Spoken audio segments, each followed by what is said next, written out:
Fate.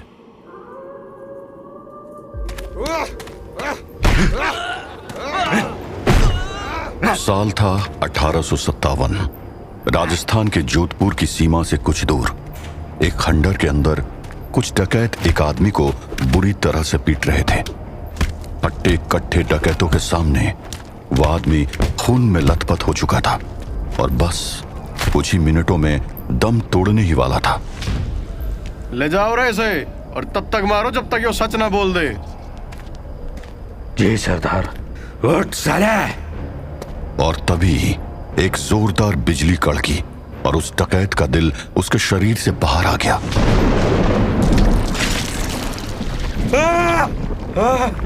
किसी को कुछ भी समझ नहीं आया कि आखिर वहां हुआ क्या था। दो पल के लिए सब सुन्न रह गए और फिर एक जोरदार चीख के साथ वो सन्नाटा टूटा। उसने मंगल को मार दिया सरदार, उसने मंगल को मार दिया। गोली चलाओ, भून दो साले को, गोली चलाओ। गोलियों की बारिश हो रही थी लेकिन उस 6.5 फुट के आदमी के मुंह पर शिकन भी नहीं थी। वो अभी मंगल डकैत का दिल अपने हाथ में लिए बाकी डकैतों को घूर रहा था। सरदार, ये तो मर ही नहीं रहा है। साले तू आखिर चीज क्या है? तुम्हारी मौत।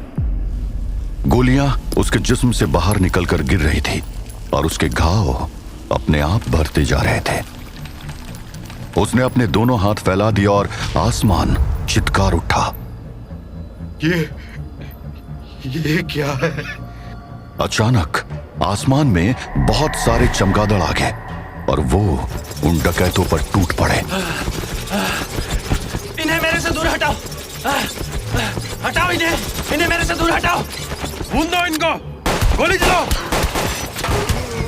चारों तरफ हाहाकार मच चुका था। चमगादड़ों का झुंड एक एक करके सभी डाकुओं को धराशायी कर रहा था। कुछ ही पलों के बाद सिर्फ डकैतों का सरदार जिंदा बचा था। तू साले, तू क्या बोला है? मेरे पास मत आ वरना ठोक दूंगा, मैं ठोक दूंगा। कौन है तू? कौन है तू?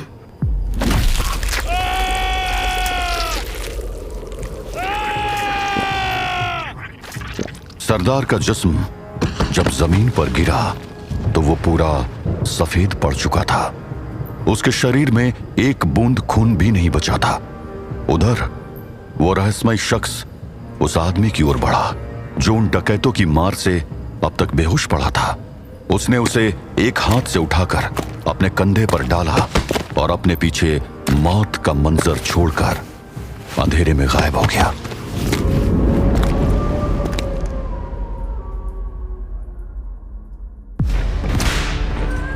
साल 1857। भारत की धरती अंग्रेजों के अत्याचारों से कराह रही थी। जो कभी व्यापार करने आए थे वो अब इस देश पर राज कर रहे थे। देश के कोने कोने से उनके इस अत्याचारी राज के खिलाफ आवाजें उठने लगी थी और बहुत से राजे रजवाड़े बगावत के लिए एक हो रहे थे। पूरा भारत एक बारूद के ढेर पर बैठा हुआ था जिसमें बस एक चिंगारी लगने की देर थी। मगर इन सब से दूर ऐसे लोग भी थे जिनकी किस्मत बहुत जल्दी उन्हें एक साथ लाने वाली थी। हैदराबाद से कुछ दूर नगर कुरनल के नल्लामला फॉरेस्ट में एक्सप्लोरर अनीता पटेल अपने पर्सनल हेल्पर रामदास के साथ एक प्राचीन मंदिर की खोज में आई थी। अनीता की पतली लेकिन मजबूत बाहों ने डबल बैरल राइफल को कस के पकड़ा हुआ था। उसने दूर दिख रहे टाइगर पर निशाना साधा तो था लेकिन साथ ही साथ वो अपने चेहरे पर आए बालों की लट को हटाने की कोशिश कर रही थी। ओह नो, बच गया वो। मैडम जी, मैं अभी बोल रहा हूँ, हमें वापस जाना चाहिए और फिर गांव वालों को साथ लेकर आना चाहिए। अनीता ने अपने हाथों में राइफल पकड़ी हुई थी। घुटनों तक पहने हुए हंटर बूट उसको जंगल में फुर्ती से चलने में मदद कर रहे थे। उसकी पैंट पर कसी बेल्ट ने उसकी पतली कमर को कसकर पकड़ रखा था। उस बेल्ट पर अनीता ने एक्स्ट्रा गोलियों का पाउच बांध रखा था। मैडम जी, आप हमारी बात क्यों नहीं सुन रही हैं? आवाज नीचे रखो रामदास, वो हमें सर्कल कर रहे हैं। ये मैडम तो पक्का मरवाएंगी। कहाँ तो हम कोई प्राचीन मंदिर ढूंढने निकले थे और कहाँ हम इस जंगल में फंस गए। गांव वालों ने बोला भी था कि जंगल में आदमखोर बाघ है, पर इनको किसी की बात सुननी हो तब ना। बस बहुत हुआ, अब मैं मैडम को यहाँ और नहीं रुकने दूंगा। यहाँ से भाग चलना ही ठीक होगा। मैडम, मैडम, मेरी बात सुनिए। रामदास, हिलना मत। क्या क्या हुआ मैडम? वो मेरे पीछे है ना? जब मैं बोलूं तब अपने राइट पर जंप मारना, मतलब कूदना। ओके? Okay madam. आराम से आगे आओ, और आगे और आगे। रामदास कूदो! गॉड, बाल बाल बचे। 1 सेकंड भी डिले होता तो ना रामदास बचता और ना मैं। चलो, ये आदमखोर तो मारा गया, अब चलकर उस प्राचीन मंदिर को ढूंढा जाए। पर ये रामदास किधर गया? रामदास, रामदास! मैडम, मैं इधर हूँ। रामदास किधर हो तुम? Ramdas, you idiot, you lucky idiot. क्या हुआ मैडम? आप हंसने क्यों लगी? मुझे बाहर निकालिए, मुझे इस गड्ढे में डर लग रहा है मैडम। कहीं इधर सांप हुए तो? यू इडियट, ये गड्ढा नहीं है, ये पक्का वही प्राचीन टेम्पल है। You found it Ramdas.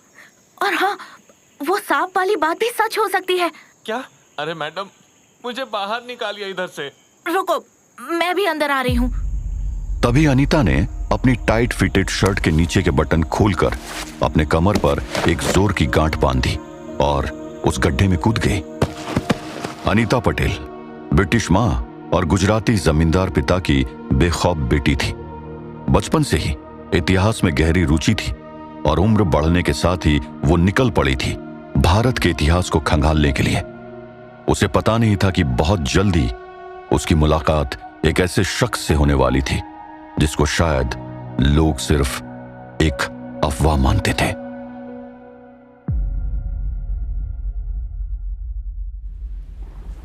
शाम का वक्त था और लंबा काला ओवरकोट पहना वो आदमी एक खंडर में किसी का इंतजार कर रहा था। सलाम साहब। काम हुआ? क्या साहब, मैं आपके लिए इतना बड़ा रिस्क लिया और आप हो कि कभी मेरा हालचाल ही नहीं पूछते। वो डाकू लोग मेरे को जिंदा। तुम्हें मैंने उन डाकुओं से इसलिए नहीं बचाया कि तुम्हारी बकवास सुन सकूं। मेरा काम हुआ कि नहीं? हाँ साहब, पूरी जानकारी लाया हूँ। अब आप मेरे को डाकू लोगों से बचाए तो फिर आपका काम पूरा करना ही था। वैसे बहुत मुश्किल से। जो पूछा वो बताओ। हाँ, अच्छा, वो आप जिस मंदिर की आपको तलाश है ना, वो डोंगरगढ़ के जंगल में कहीं है। पर साहब, उधर बहुत जंगली जानवर रहता है और तुम बस अपने इनाम से मतलब रखो। ठीक है साहब, अगर तुझे मरने का इतना ही शौक है तो मर जाके। वैसे साहब, एक बात बताओ, आपको कैसे पता चला कि मैं डाकुओं के कब्जे में हूँ? अरे अरे अरे अरे, कहाँ गायब हो गया? यही तो था।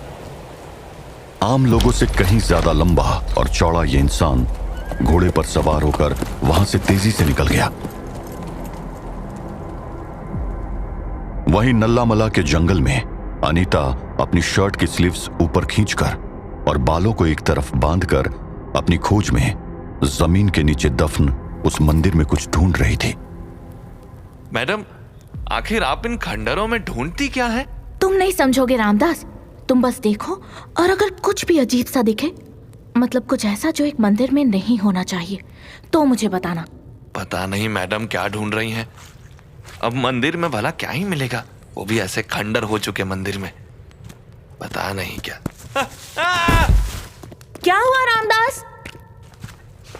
कुछ नहीं मैडम, बस वो इधर से एक बड़ा सा पत्थर था जिस पर। मैडम, ये तो शिवलिंग है। देवा रे देवा, पाप हो गया मुझसे। माफ कर देना शंभू। शिवलिंग? एक मिनट रामदास, जरा ये मशाल थोड़ी ऊपर करके पकड़ना। जी मैडम। मशाल की रोशनी में अनीता की शक्ल पसीने से भरी होने पर भी खूबसूरत और गंभीर दोनों लग रही थी। कुछ गड़बड़ है। ये तो दुर्गा माता का मंदिर है, तो इसके बीच में जमीन पर शिवलिंग। एक मिनट, ये शिवलिंग नहीं है। इस पत्थर पर तो संस्कृत में कुछ लिखा है। रामदास, मशाल थोड़ा पास लाना। हाँ, ये शिवलिंग नहीं है। रामदास, तुम सच में बहुत लकी हो। अब मैंने क्या किया मैडम? ये शिवलिंग नहीं है रामदास, ये पत्थर यहाँ दबाया गया था जो वक्त के साथ बाहर आ गया है। और इस पर जो लिखा है ना, मुझे वही चाहिए था। चलो रामदास, हमें निकलना होगा। हमारी अगली मंजिल यहाँ से दूर है। मतलब अब हम किधर जा रहे हैं मैडम? डोंगरगढ़ के जंगल में। हमारी मंजिल वहीं कहीं मिलेगी। मारे गए, एक जंगल से निकले नहीं और दूसरे में जाने की तैयारी हो गई। चलो रामदास, लगता है तेरी मौत किसी शेर के पंजों से ही लिखी है। किस्मत उन दोनों को जल्दी ही मिलाने जा रही थी, और वहीं दूसरी तरफ उन दोनों के साथ एक और इंसान की किस्मत जुड़ने वाली थी। साहब, माफ कर दो साहब, दोबारा गलती नहीं होगी।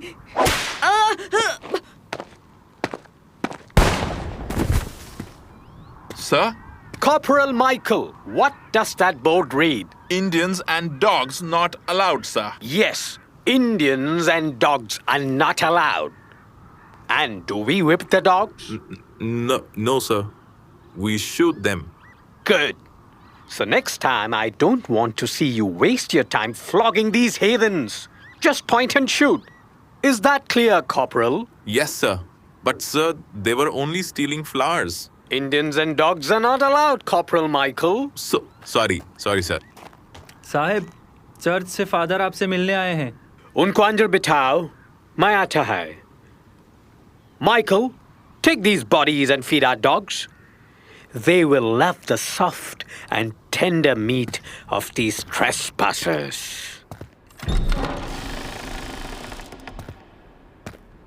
Father de Souza, what brings you here? General Douglas Root, the church needs you. हमें तुमसे काम है। Anything for the church, Father. But may I know, कैसा काम? हमारे पास पक्की न्यूज़ है। An old enemy of the church is here. वो इंडिया में है। Church wants him caught alive at any cost. Old enemy? ऐसा क्या important है उस enemy में that the church needs me? General Root, this enemy was once our loyal soldier. वो कभी हमारे लिए वॉर करता था। टर्क्स की आर्मी उसके नाम से शिवा करती थी। But then something happened. और उसने गॉड को छोड़कर सेटन से हाथ मिला लिया। एंड तब से चर्च उसको पकड़ना चाहता है for reasons I can not disclose.